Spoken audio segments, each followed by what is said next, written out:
Muy buenas, Leoncho. ¿Qué tal, José Manuel? Encantado de estar contigo una vez más.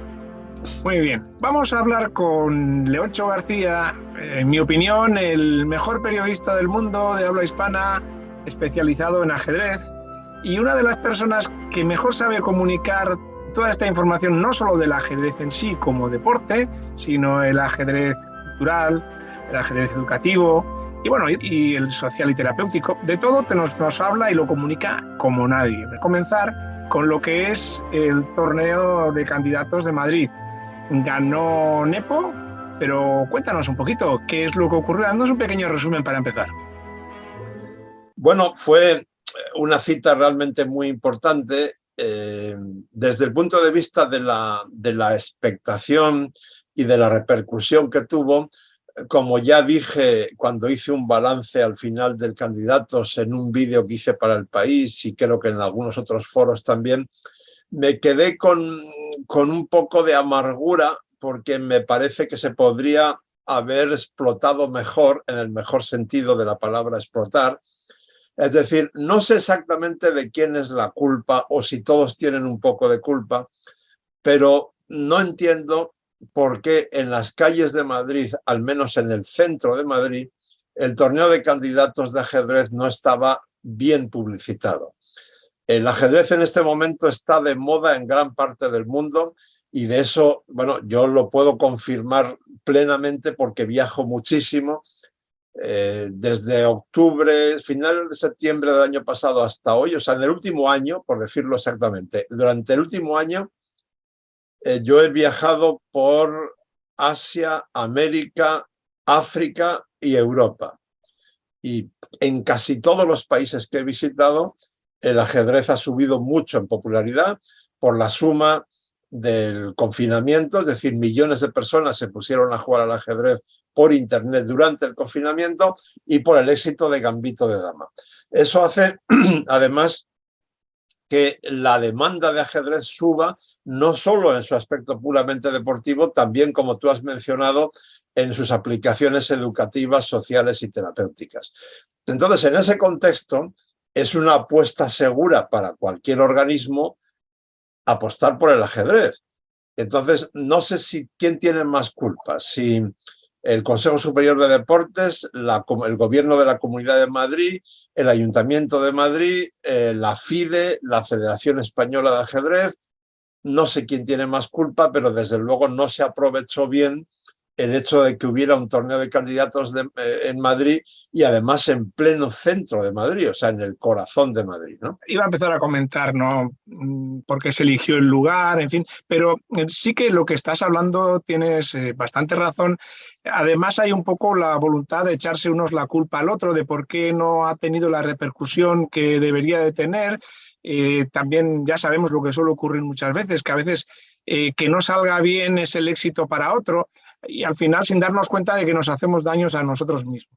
Sí, pero también creo que debemos intentar ser justos, ¿no? Y valorar también la parte positiva. O sea, el mero hecho de que ese torneo de candidatos haya sido en Madrid ya es un acierto pleno, porque España está hoy en la vanguardia mundial del ajedrez, tanto en el número de torneos como en la cantidad de personas que de una manera u otra apoyan el ajedrez o porque tienen a alguno de sus hijos que practica el ajedrez en la escuela o recibe clases de ajedrez educativo o juega al ajedrez en un club, etcétera, ¿no?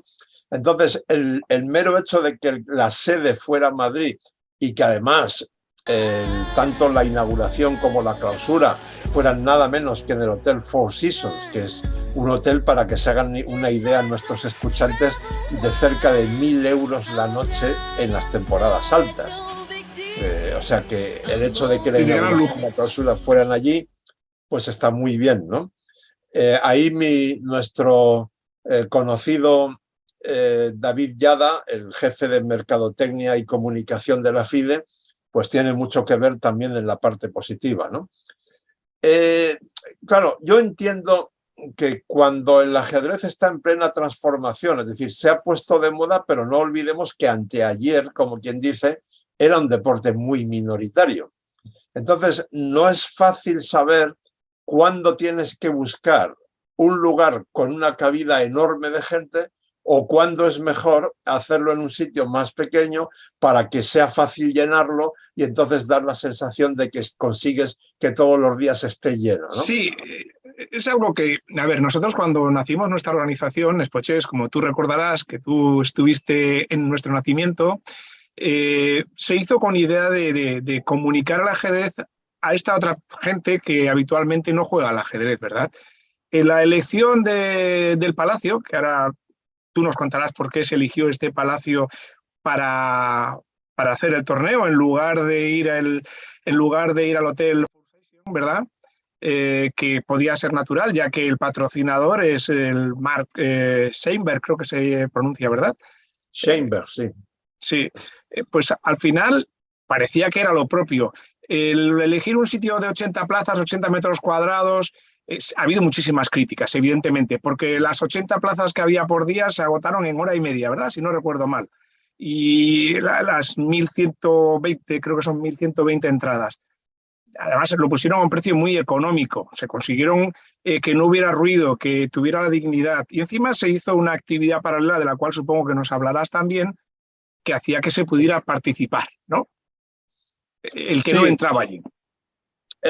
Exacto. Yo estoy convencido de que si la FIDE tiene que organizar mañana en Madrid algo parecido, seguro que lo hace de otra manera porque ahora ya ha visto que hay una demanda, ¿no? Pero claro, a toro pasado todos somos muy listos. Sí, había una actividad paralela justo en el mismo edificio, pero en otra entrada. Había una sala adyacente donde había un ambiente muy apropiado que yo apenas pude disfrutar porque estaba casi siempre trabajando, pero bueno, efectivamente eso salió bien. Hubo cosas paralelas hechas fuera de la FIDE, hechas por Chess24 en las calles de Madrid. Ellos sí salieron a la calle y fue un gran éxito. Ahí estaba Judith Polgar, estaba Giri, estaban otros muchos jugadores importantes y eso salió muy bien. Y luego, bueno, si te parece, vamos al plano puramente deportivo, que supongo que es lo que están esperando que comentemos Sí. muchos de nuestros escuchantes. A ver, Nepomniachtchi ganó de forma súper merecida, es decir, eso está fuera de toda discusión. Es una pena que Firouzja no estuviera psicológicamente mejor preparado. Primero, seamos realistas, a los 18 años pues no es razonable que uno gane el torneo de candidatos. Ahora bien, como Firouzja es un genio y su trayectoria hasta llegar al torneo de candidatos solamente es equiparable a la de Carlsen a la misma edad, pues claro, las esperanzas eran fundadas. Pero yo estaba convencido a medida que avanzaba el torneo y luego lo pude corroborar durante la cena de clausura hablando con su padre, de que en su preparación no tuvieron en cuenta la faceta psicológica. Es decir, Firouzja no había asumido que en un torneo de candidatos perder una partida o varias, en su caso perder 2 o 3, sería algo totalmente normal en 14 rondas frente a los mejores jugadores del mundo. Y él no tenía eso asumido, no había trabajado eso psicológicamente, con lo cual en cierto modo se hundió, perdió el norte, empezó a jugar como loco, tirando la casa por la ventana, en fin, un desastre. Y luego creo que bueno, podríamos estar hablando mucho sobre los diferentes jugadores, sobre cómo Caruana falló al final después de empezar bien, etcétera. Pero yo creo que lo más interesante de todo es la reacción de Nepomniachtchi cuando en la rueda de prensa final yo le pregunto si ha trabajado en su punto débil. Es decir, yo planteo la pregunta más o menos con estas palabras. Le digo, su triunfo está fuera de toda duda, enhorabuena, pero tiene un pequeño inconveniente, que nos hemos quedado sin saber si usted ha trabajado en su punto débil, que es reponerse psicológicamente después de una derrota. Porque como no ha perdido ninguna partida en este torneo, pues no podemos saber si ha trabajado usted en eso.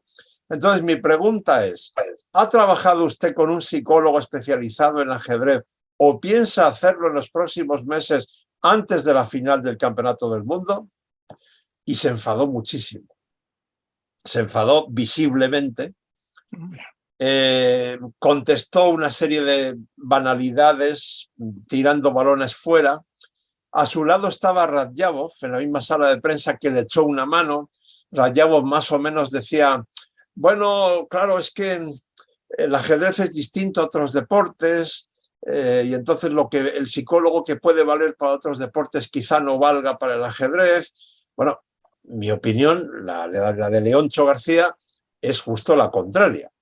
Es decir, yo le repliqué a Radjabov, mire, yo he cubierto los 28 deportes olímpicos como periodista. Durante unos cuantos años me dediqué bastante a eso para el país y para Radio Nacional de España, y le puedo asegurar que el ajedrez es el único deporte profesional en el que los mejores del mundo, o la gran mayoría de ellos, no trabajan con un psicólogo especializado. Bueno, eso quedó más o menos ahí, pero por la noche tuve la oportunidad de acercarme en un ambiente mucho más relajado, en la ceremonia de clausura, con una copa en la mano. Tuve la oportunidad de acercarme a Niepomiasin. Y entonces le dije, oye, quiero dejar claro en primer lugar que si te he ofendido te pido disculpas, pero que yo no tenía la más mínima intención de molestarte.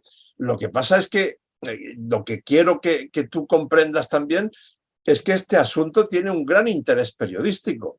Entonces le expliqué un poco el tema, ¿no? Digo, vamos a ver, si el ajedrez es el deporte mental por excelencia, entonces es precisamente el deporte donde más sentido tiene trabajar con un psicólogo especializado. O sea, si las gimnastas, los atletas, los nadadores, los futbolistas o los tenistas trabajan con psicólogos, ya me dirás por qué los ajedrecistas no lo hacen, ¿no?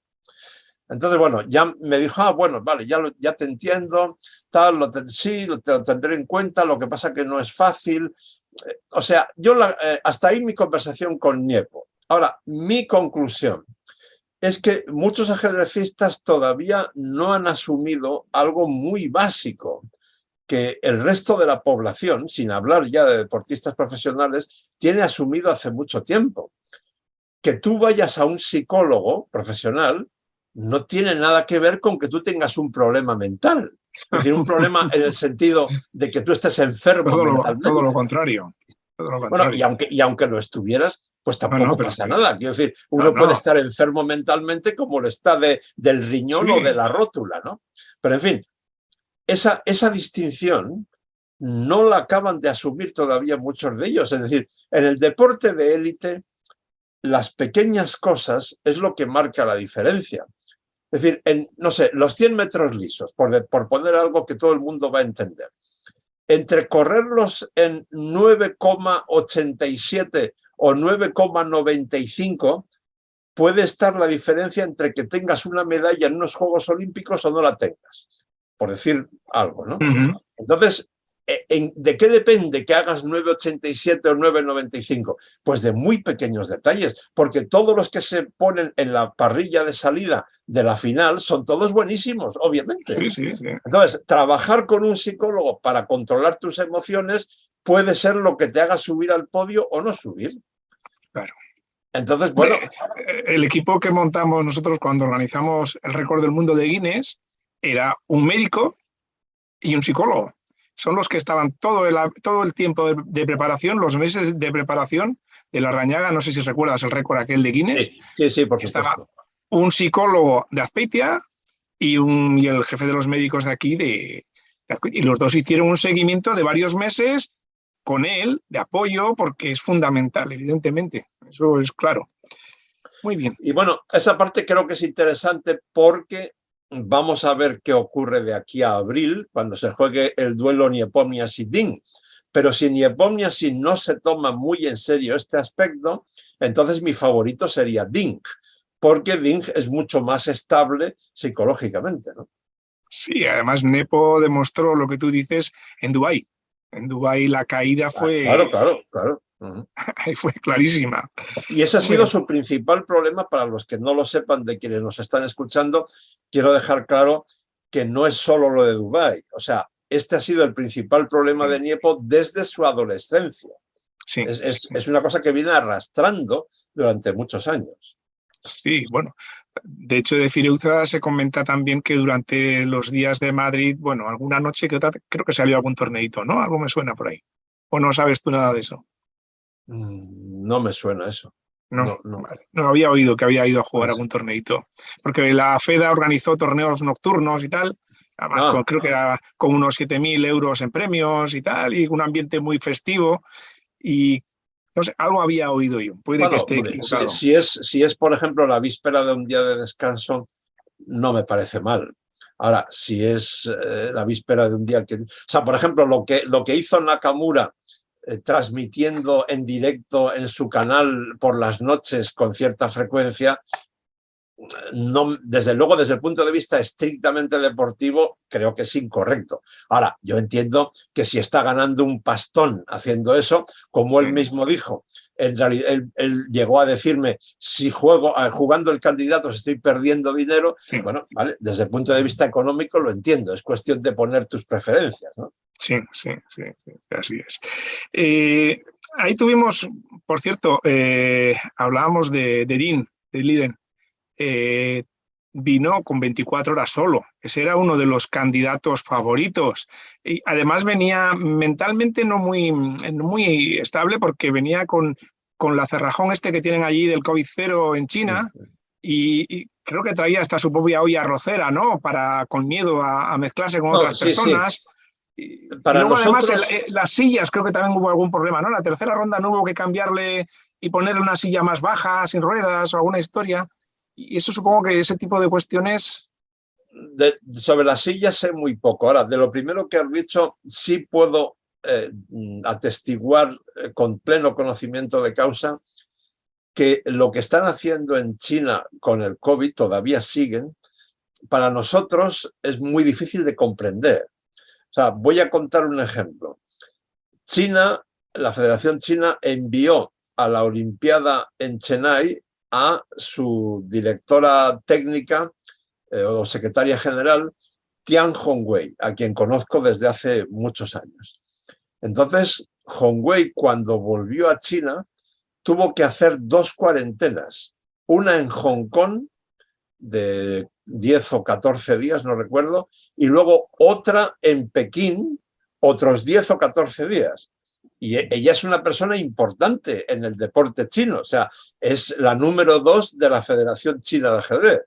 Entonces, bueno, no hacen, lo que quiero recalcar es que no hacen excepciones. Y Eso por es. Eso. eso Ding vino con tan poca antelación, por eso le han hecho toda clase de faenas desde que empezó la pandemia, sería muy largo contarlo todo, y además él, que es una muy buena persona, para no hacer pasar a otras personas por todos los problemas que tenía que pasar él de cuarentenas, etcétera, por eso fue solo a Madrid, no porque no quisieran mandarle a nadie con él, sino para no perjudicar a otras personas. Y por eso trabajó con ellas a través de Internet. Sí, sí, le faltaba rodaje de torneos, le faltaba Sí, el exacto. aclimatarse, con lo cual yo entiendo que quizás podía ser ese alguno de los motivos por los que no estuvo al nivel que esperábamos, ¿no?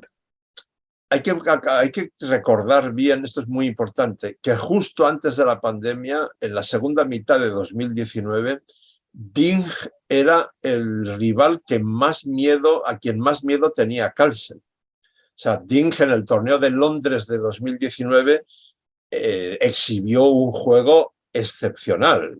Era el segundo del mundo, si no recuerdo mal, también entonces, Uh -huh. y estaba jugando a un nivel altísimo.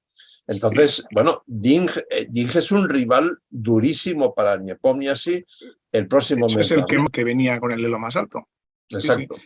Oye, hablando de estas cosas, hablábamos del Palacio de Santoña, de por qué se eligió, bueno, que supongo que es un tema que tú no sabrás porque no intervendrías en ello, ¿verdad? Aunque digan que alguno ya me ha comentado, sí, Leoncho lo hace todo. Sé que el precio fue muy económico lo que pusieron las entradas, hablamos de 16 euros, poco más la entrada, ¿no? Cada entrada. O sea, estaba todo a ese nivel, yo no voy a citar nada. Eh, Hay un tema que sí que influyó en todos los jugadores y es el tema de que no pudo estar Kariakin. Eh, ¿Qué ves? ¿Qué opinas de que no pueda venir alguien por algo extradeportivo ¿Lo entiendes? No, no quiero que te metas en berenjenales, ¿eh? Simplemente... No, yo no tengo ni un inconveniente en contestar a todas las preguntas, pero antes permíteme que conteste a ese alguien que te ha dicho que Leoncho lo hace todo. Eso es una barbaridad absoluta. O sea, bastantes. En primer lugar, a mí no me corresponde meterme donde no me llaman. Hombre, si alguien me llama para pedirme que ayude en algún punto concreto, pues efectivamente le ayudo. O sea, si alguien me llama para decir, oye, puedes No, no, hacer no una van por ahí, llamada ¿eh? para ayudarnos a no sé qué, sí, No, pero me decían que la FIDE en Madrid que era lo que tú decías. Es lo que me comentó un madrileño. Pero en eso fin, es sin comentarios. eso es una barbaridad absoluta que no tiene ningún sentido. Ya lo Yo sé. soy un periodista profesional que me dedico a mi trabajo principalmente. En la FIDE yo soy consejero para ajedrez educativo y Eso con eso ya es. tengo mis 24 Suficiente. horas del día, con eso más las conferencias que doy, más los talleres de formación de maestros y alguna cosa más que tengo por ahí, todas mis horas están ocupadas. O sea que aparte de eso, lo máximo que puedo hacer es si alguien de la FIDE me llama y me dice que le ayude a hacer un contacto con alguien, vale, pues yo con mucho gusto lo hago, pero Como lo hasta haces ahí. con todos nosotros. Como lo haces Vale, con todos nosotros. bien, entonces, yendo al tema Cariaquín. A ver, vaya por delante que yo en principio soy muy firme en la postura de que quien hay que castigar es a Putin, no a los deportistas rusos ni a los ciudadanos rusos en general. O sea, por ejemplo, una de las entidades con las que yo colaboro en los últimos meses es el Museo Ruso de Málaga, ¿no? Entonces, en Málaga, Málaga ciudad, se produjo un debate cuando viene la agresión contra Ucrania de boicotear al Museo Ruso. Y vamos a ver, pero qué barbaridad es esta. El Museo Ruso, o sea, ¿quieres castigar a quién? ¿A los pintores rusos? ¿A Dostoyevsky? ¿A Tolstoy? ¿A quién quieres castigar? O sea, la cultura rusa secular es una cosa y lo que Putin está haciendo en Ucrania es otra, ¿no?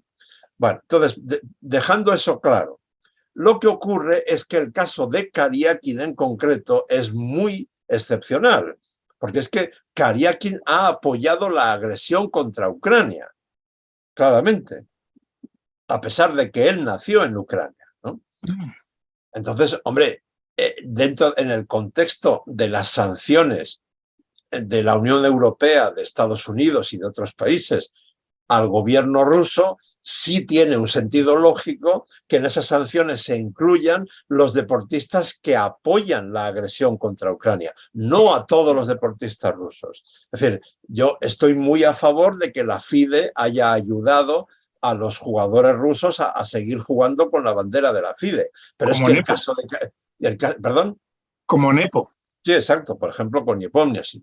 Pero es que el caso de Kariakin es muy excepcional. O sea, yo puedo comprender hasta cierto punto, desde el punto de vista humano, que Kariakin se sienta en deuda con Putin porque fue quien le ayudó a cambiar de país, de nacionalidad, dio mucho dinero para su entrenamiento, para su progreso como jugador, en fin, todo eso lo puedo entender, pero tiene que haber unos límites, ¿no? O sea, porque Karpov, fíjate qué diferencia con Karpov. Karpov es miembro del Parlamento ruso por el partido de Putin. Sin embargo, cuando en la revista Europechek se llegó a afirmar que él había apoyado la invasión contra Ucrania, él mandó una carta abierta y dijo, no, voy a resumir lo que él dijo, no lo dijo con estas palabras, pero intento resumirlo. Dijo, una cosa es que yo votase a favor de reconocer como territorios rusos a Lugansk y a Donetsk, que eso es otro asunto, aunque estén conectados, pero yo estoy totalmente en contra de la invasión de Ucrania, porque Ucrania es un país hermano de Rusia. Yo tengo muchísima gente a la que aprecio mucho en Ucrania y yo estoy en contra de la invasión de Ucrania. Eso lo dice un miembro del Parlamento. Claro, lo dice porque es Karpov. Cualquier otro ciudadano ruso normal, si dice eso, va a la cárcel o va a sufrir mucho, ¿no? Pero Karpov, porque es Karpov, porque es una gloria nacional, se puede permitir el lujo de decir eso. Por tanto, no veo por qué Kariakin tiene que llegar tan lejos de apoyar fervientemente, pero vamos, con auténtica pasión, la agresión contra Ucrania, ¿no? Perfecto. Sí, luego hablaremos de la reelección del presidente de la FIDE, que también es ruso, pero bueno, vamos a terminar hablando un poquito de las consecuencias de este torneo de candidatos, ¿no? Y es que se supone que iba a ser el campeón, Nepo, el que iba a retar a Carlsen, pero Carlsen ha declinado. ¿Qué opinión tienes sobre esto que haya declinado y cuáles crees que son los motivos reales, si son diferentes a los que él ha comentado? No, tengo una opinión muy clara sobre esto, porque además yo he hablado con Carlsen sobre esto, tanto con la grabadora en marcha y también en privado.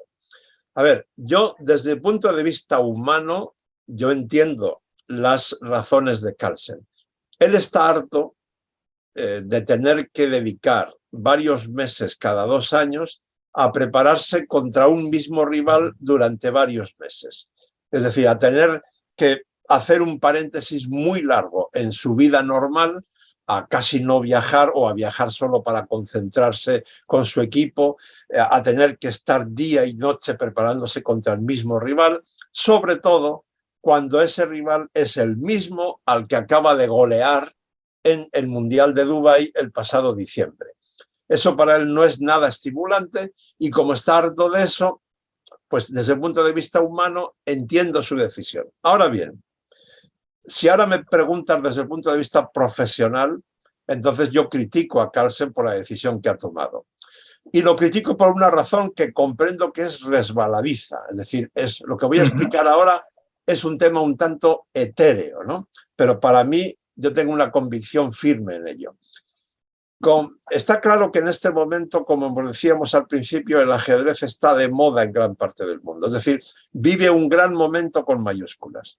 Yo entiendo que los que estamos dentro del ajedrez, los que somos profesionales del ajedrez en cualquiera de sus ramas, tenemos la obligación moral de remar todos en la misma dirección para aprovechar este gran momento. Y en ese contexto, el campeón del mundo tiene una responsabilidad mayor que ninguna otra persona. Si yo creo que yo tengo esa responsabilidad, pues hombre, lógicamente el campeón del mundo la tiene más todavía, ¿no? Sé que esta opinión mía es muy discutible, porque es un argumento más filosófico que, digamos, pragmático, ¿no? Pero eso es lo que yo creo y, por tanto, pues creo que se equivoca al tomar esa decisión. Que está desmotivado quizás, ¿no? Tenía la última entrevista que ahí estuvimos tú y yo hablando, ¿verdad? Tenía el objetivo de llegar, si no recuerdo mal, a 2900, cuando estabas en Vacancy, tenía una serie de objetivos y tal, pero parece que se está desmotivando un poco de competir. Ojo. De hecho, ¿cuáles son su noticia relacionada con él ahora? ¿Cuál es? La noticia principal.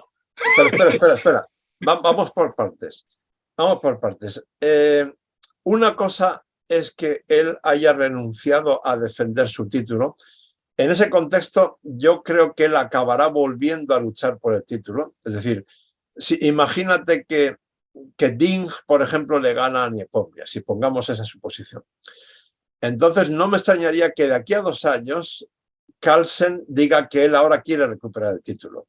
Porque destronar a Ding sí sería una motivación para él mucho mayor que volver a prepararse contra Niepomniachtchi, a quien ya ha ganado por goleada el año pasado, ¿no? Bien, punto 1. Punto 2. Yo creo que él ahora está más motivado que antes para llegar a 2.900, porque al no ser campeón del mundo, él siente la necesidad de ser el número 1 indiscutible, con la mayor diferencia posible. Y en ese contexto, llegar a 2.900, que por otra parte es dificilísimo, dejemos eso claro, sería un extra, o sea, una motivación adicional, ¿no? Bonito, sí. Bien, y eso supongo que nos lleva al escándalo actual con Niemann, del que me imagino que quieres que hablemos, ¿no? Sí, es un comentario simplemente que me da un poco pena, igual que creo que te ocurrirá a ti, que la noticia no sea el deporte, sino sean cosas como esta, pero vamos a hablarlo de ella también, si no te importa, porque sé que además de ello estás obligado a estar informado, ¿verdad? Oh, sí, estoy escribiendo casi todos los días sobre esto. A ver, primero, ¿por qué Carlsen hizo esto? Bueno, desde el punto de vista psicológico, creo que tiene mucho que ver con lo que acabo de decir.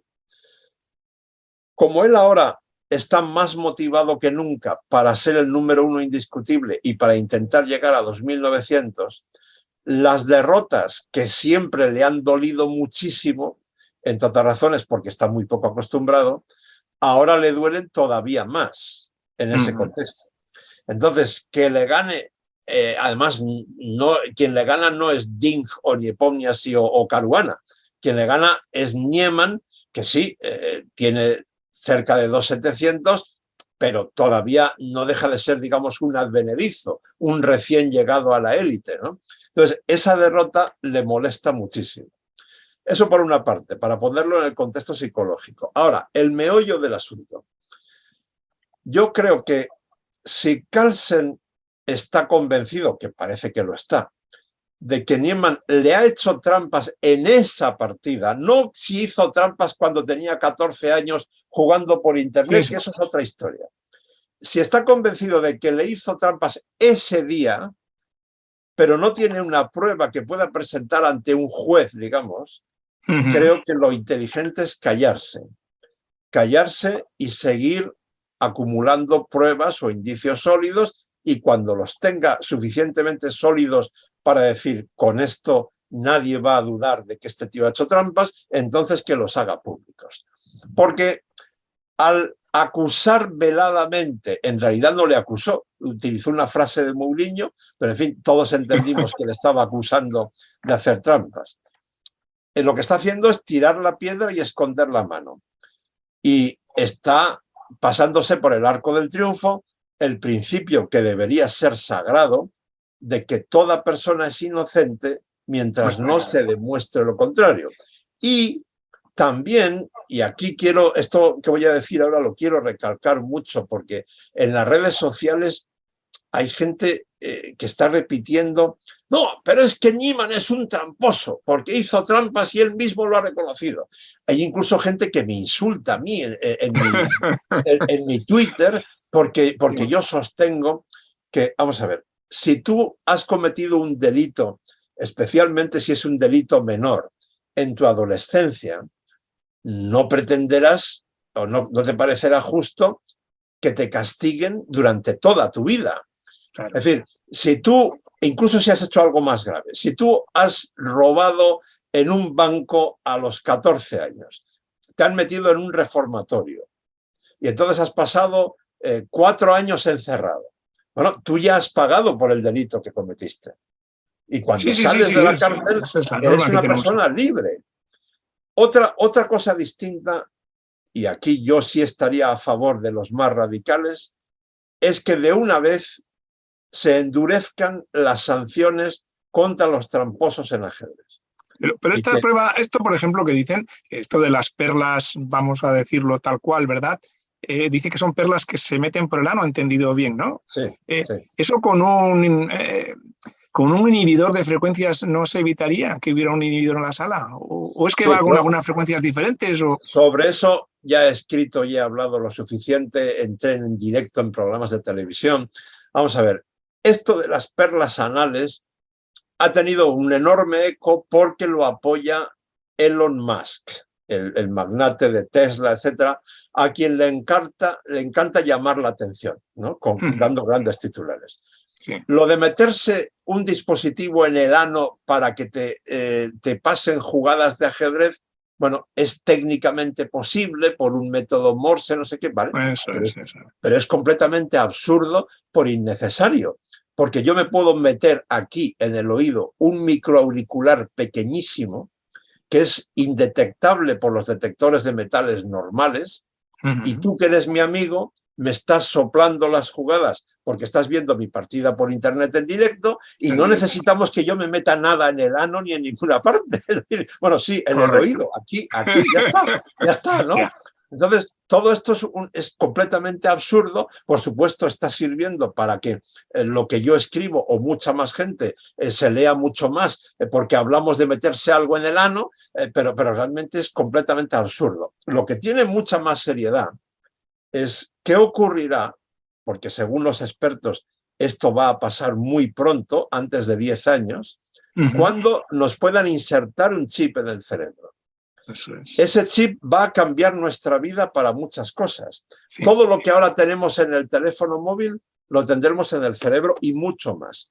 Sí. Y eso además servirá seguramente en cuestiones de salud, será algo maravilloso porque probablemente detectará un cáncer en el minuto 1, lo que hará que prácticamente todos los cánceres sean curables. Bien, pero eso también permitirá que haya un chip que juegue quizá perfectamente al ajedrez, porque para entonces alguna computadora cuántica es probable que juegue perfectamente al ajedrez, y entonces es muy probable que los árbitros de ajedrez necesitarán una herramienta que detecte y desconecte los chips cerebrales, porque si no, el ajedrez habrá terminado como deporte. Ese sí es un planteamiento mucho más serio que el de los dispositivos en el ano, ¿no? Pero espera, antes me he quedado a medias y quiero recalcar mucho una idea.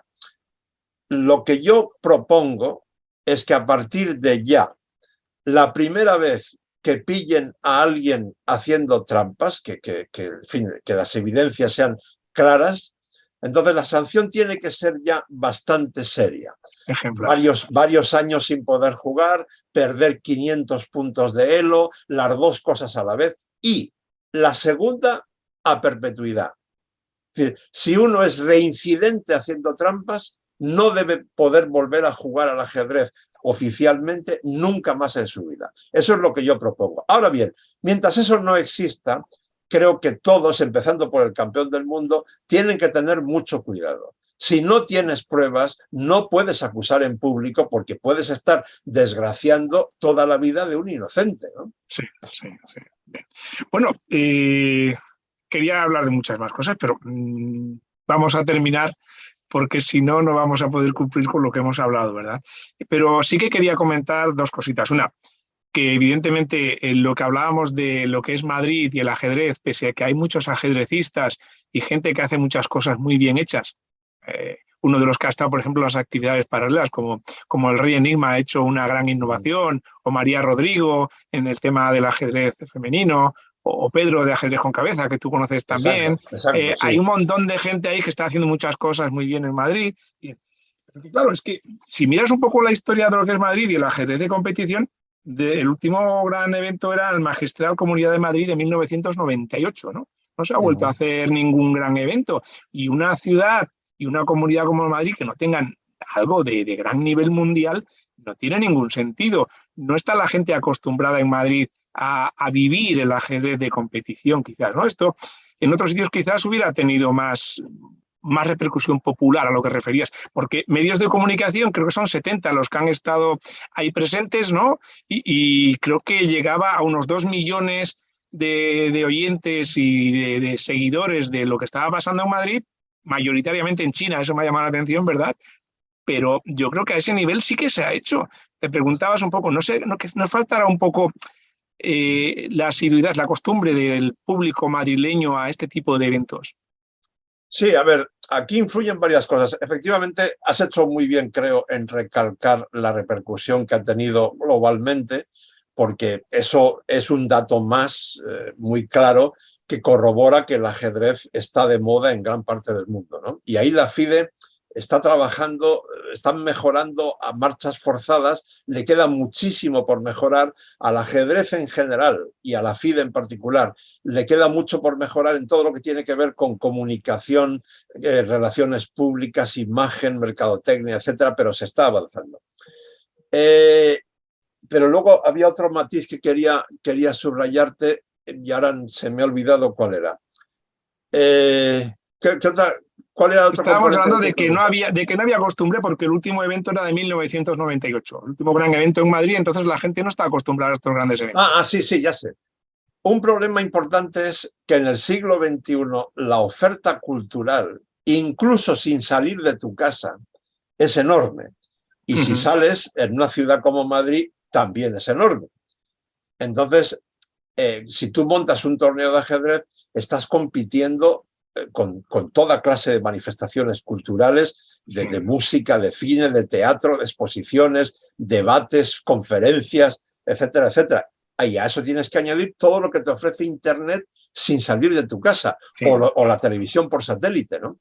Pero aún así, yo estoy convencido de que si montas bien la campaña publicitaria, entonces tú puedes llenar una sala muy grande en Madrid con aficionados o con curiosos del ajedrez, ¿no? Porque en este momento yo lo veo, o sea, yo veo que, por ejemplo, la gente que acude a mis conferencias es mucho más de lo que acudía hace 3 años, ¿no? Por poner un ejemplo del que puedo hablar en primera persona, ¿no? Sí, ¿no quizás la FIDE no necesitaría un Arne Horvey como tiene Carlsen? Alguien que venga del mundo... Sí, está trabajando la FIDE en esa dirección, ¿eh? O sea, yo hablo a menudo con David Yada y me consta todos los contactos que él hace con toda la gente con la que él habla, lo mucho que él mismo ha aprendido en los años que lleva trabajando para la FIDE. Lo que pasa es que estamos hablando de que partimos de sub cero, o sea, estamos debajo de cero. Por eso yo insisto mucho en que la comunicación es el terreno en el que la FIDE y todo el ajedrez tiene que mejorar más. El ajedrez mundial históricamente ha sido un mundo endogámico. Los ajedrecistas hemos mirado mucho hacia adentro de nosotros mismos. Nos hemos preocupado mucho por nuestras partidas, nuestro elo, nuestro equipo, nuestro no sé qué. Pero hay muy pocos ajedrecistas que miren hacia la sociedad. ¿Cómo podemos atraer a la sociedad al ajedrez? Y ahí me consta que la FIDE lo está intentando. Lo que pasa es que la FIDE es un transatlántico y por tanto no se puede mover como un fuera borda, ¿no? Claro. Y esa es la cuestión. Es que son 198 países, creo que son, ¿verdad? 99 ahora. 199, encima hay, creo que son 11, pues no sé ahora, pero antes creo que eran 11 vicepresidentes. O sea, la magnitud de personas que están ahí dentro de la organización es fantástica. Es Exacto. Muy bien. Pues nada, yo no te voy a entretener más tiempo. Lo prometido es deuda. Ya te voy a pasar unos minutos de lo que habíamos hablado. Y te agradezco mucho el que nos hayas dedicado estos minutos de tu valioso tiempo. Y te emplazo a otro día. Si quieres decir alguna cosa para nuestros espectadores y oyentes. Bueno, que lo que tú haces, José Manuel, lo que hace Expo Chess es muy valioso, que el ajedrez necesita mucha gente como vosotros y por tanto os animo a seguir igual. Y a todos los quienes nos escuchan, pues en la línea que decíamos antes, todos los ajedrecistas tenemos un poco de responsabilidad. Estamos en un gran momento con mayúsculas y ya se sabe que hay trenes que solo pasan una vez, ¿no? Entonces es muy importante que lo aprovechemos ahora, que todos pensemos en cómo podemos ayudar a expandir el ajedrez, porque no solamente hablamos de lo que nos apasiona, hablamos de algo que es muy útil para la sociedad. O sea, hay suficientes estudios científicos que avalan el ajedrez como una gran herramienta educativa, social y terapéutica en muchos ámbitos. Por tanto, al apoyar el ajedrez no solamente estamos apoyando lo que es nuestra pasión, sino estamos haciendo algo útil para la sociedad. Muy útil para la sociedad, así es. Leoncho, muchísimas gracias. Un fuerte abrazo y hasta cuando quieras. Un abrazo para todos. Gracias.